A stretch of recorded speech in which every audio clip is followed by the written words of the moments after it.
Presiden Republik Indonesia ke-8, Pak Prabowo Subianto memberikan pesan beragama secara moderat atau moderasi beragama di tengah mahasiswa-mahasiswa Mesir.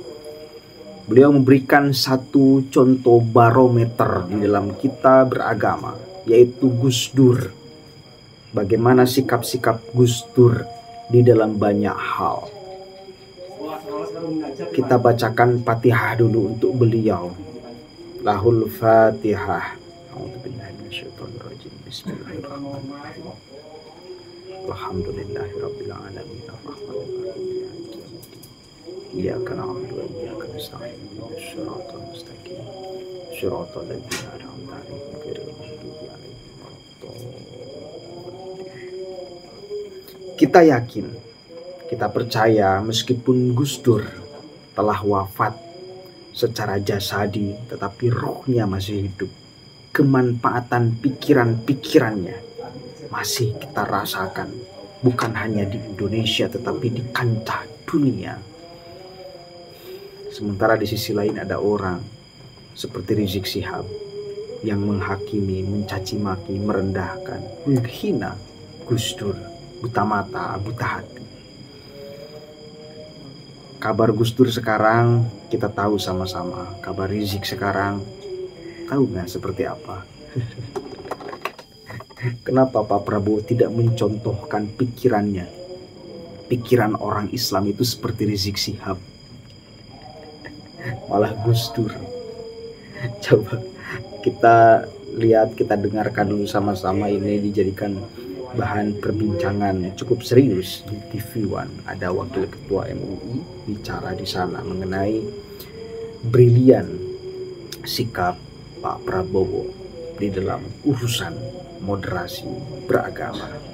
Jeda tadi sudah saya sampaikan apa yang disampaikan oleh Presiden Prabowo Subianto mengenai sosok yang dipilih sebagai contoh di depan para mahasiswa di Al-Azhar, yaitu sosok Gus Dur. Kemudian juga mengaitkan antara bagaimana gaya kepemimpinan Gus Dur dengan inklusivitas yang juga terus diusung, terus didengung-dengungkan oleh Presiden Prabowo Subianto. Menarik mengambil contoh sosok ini.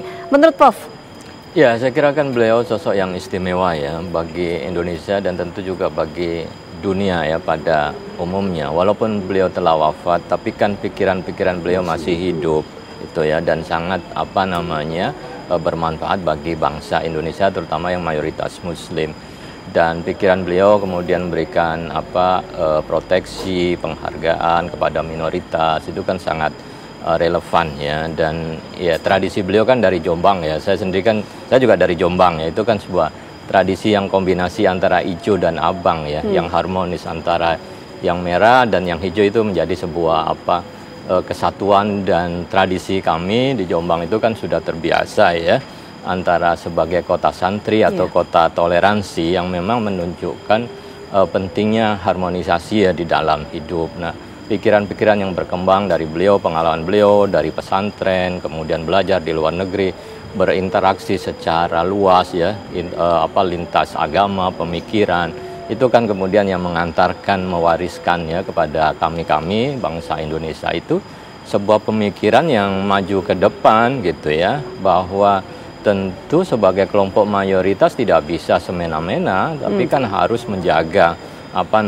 minoritas ya, agar dengan mayoritas Muslim mereka tenang ya, mereka kemudian damai ya, dia merasa senang dengan mungkin agama yang dimiliki masing-masing ya, tanpa ada upaya-upaya bagi kita untuk menunjukkan ya kebesaran umat Islam, karena kan mereka sendiri akan melihat bagaimana sikap, bagaimana pemikiran yang diberikan kepada kelompok-kelompok lain kalau kemudian kita terbuka, kita toleran dan juga menghormati satu sama lain. Saya kira ya luar biasa, saya kira sosok yang lahir dari Indonesia. Dan memang sayang kalau beliau memang wafat terlebih dahulu, tapi saya yakin bahwa pikiran-pikiran itu terus ya berjalan dan terus dikembangkan dan memberikan manfaat yang besar ya bagi Indonesia, dunia Islam, dan tentu juga secara global, karena itu kan salah satu solusi ya yang beliau sampaikan dalam menghadapi hubungan ya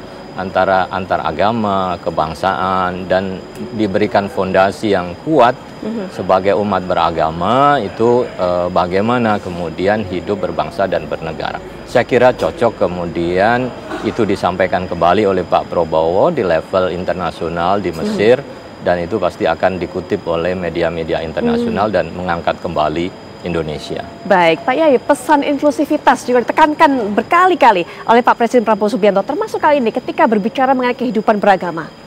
Ya, beliau menganggap pesan ini dan contoh ngambil tokohnya Gus Dur memang sangat tepat. Satu, dua hal yang diangkat oleh Pak Presiden Prabowo yang saya anggap sangat tepat dalam konteks ini adalah menyatukan satu message dalam tiga hal, yaitu satu, moderasi.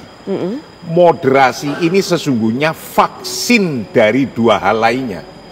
Yaitu? Obat vaksin daripada Islamofobia dan ekstremisme, tatoruf.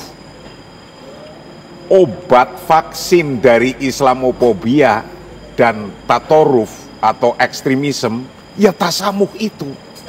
Nah, orang yang bisa melakukan ini, yang bisa memberikan ini adalah tokoh yang termasuk dibesarkan juga di Mesir, yaitu namanya Gus Dur. Nah, Gus Dur inilah yang mampu atau dianggap mampu untuk taufiru masahatin lil alaqat al-ijtimaiyah ma'a ba'dinal ba'd.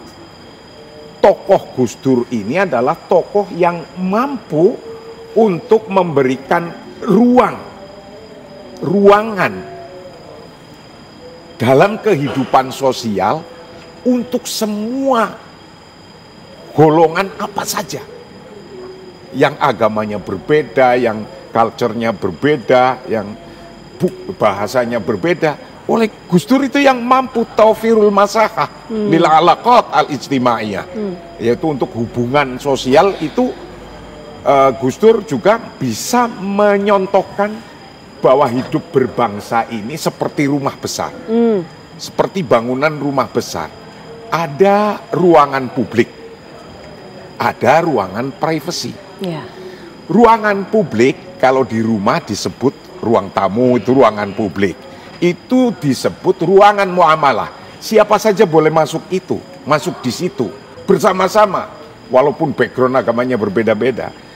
Tapi dalam konteks ini harus paham, ada ruangan privasi yang ini adalah ruangan tetap untuk menjaga perbedaannya.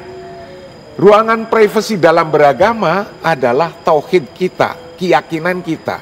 Ketika Islam keyakinannya begini, jangan ngikutin keyakinannya yang sini, nanti berbeda. Yang Islam bisa jadi ngikut yang sini atau sebaliknya. Ketika ruangan privasi itu misalnya di Katolik gitu, kok ngikuti di ruangan, masukin ruangan privasi kita, ya dia sudah nggak Katolik lagi. Nah, maka ruangan yang berbeda biarlah tetap berbeda, karena itu eksistensi perbedaannya dalam setiap agama. Maka sebutan nama agama pun, nama agamanya pun jadi berbeda. Kalau sudah bisa mendudukkan bahwa di sini ada ruangan privasi, eksistensi diri yang berbeda, tetap berbeda, yang bisa bersama, ayo tetap bisa bersama, insya Allah akan langgeng dalam berbangsa ini. Dan itulah yang diingatkan dua hal besar oleh Presiden kita. Saya salut, betapapun kalimatnya sederhana, tapi memaknai itu adalah manfaat untuk Indonesia dan manfaat untuk bangsa di dunia. Oke. Ini penting. Kenapa selalu saya katakan penting? Karena sampai sekarang masih ada loh orang yang tidak terbuka di dalam melihat perbedaan, yang masih tidak menerima adanya perbedaan. Kita masih jumpai orang kemudian menolak orang lain beribadah. Kan ada sebagian saudara kita yang punya pikiran masih seperti itu, picik, kerdil. dengki melihat orang lain yang berbeda. Sehingga ada gerakan menolak orang lain menjalankan aktivitas ibadahnya. Masih ada nggak? Masih ada, masih baru di Bogor. Orang lain mau merayakan Natal, ada sekelompok saudara-saudara kita yang muslim mencegatnya, menghadangnya, tidak bolehkan itu. Apa sih landasan berpikirnya? Ada apa? Ini kan kesalahan di dalam tata pikiran. Melihat perbedaan itu seolah-olah kutukan. Padahal perbedaan itu adalah takdir dan anugerah serta ibroh bagi kita. Jadikan itu sebagai ladang dakwah. Cuma bila seperti itu, katakan ini kita sedang berdakwah, cuma dakwah kita ya seperti ini. Berapa orang yang masuk Islam gara-gara Anda melakukan demikian? Bahkan bukan kemudian masuk Islam, malah menjadi muncul fobia terhadap Islam bila sikap-sikap sebagian saudara kita masih ada yang demikian. Bener gak? Begitulah. Jadi kadang-kadang saya secara pribadi tidak menyalahkan orang lain 100% yang fobia terhadap Islam. Karena ada sebagian dari saudara kita yang punya sikap brutal di dalam melihat perbedaan. Nah, sehingga orang lain takut. Itu jadi kemudian kita harus membenahi secara internal kita. Tepat sekali Pak Prabowo mengambil sampel contoh Gus Dur sebagai barometer kita di dalam sikap beragama seperti apa. Kan ada sebagian dari saudara kita yang masih menganggap bahwa mereka tidak boleh bahkan masuk ke ruang tamu, apalagi ke ruang akidah, ke kamar pribadi. Dan itu ke ruang tamu aja tak boleh. Padahal kita sebagai orang Islam, apalagi di Indonesia yang ragam suku, agama dan budaya, rumah kita mesti kita buka ya, untuk siapapun aja boleh masuk, kecuali jangan sampai masuk ke kamar pribadi kita. Kan itu Pak. Karena sekali lagi faktanya kita hidup di Indonesia yang ragam suku, agama dan budaya. Maka ekspresi plural itu harus menjadi ekspresi seluruh masyarakat Indonesia. Maka saya buat kanal YouTube ini namanya Manusia Plural. Saya orang yang memahami fakta keragaman. Catat, plural bukan pluralisme. Begitu ya. Mudah-mudahan ada manfaatnya. Assalamualaikum warahmatullahi wabarakatuh.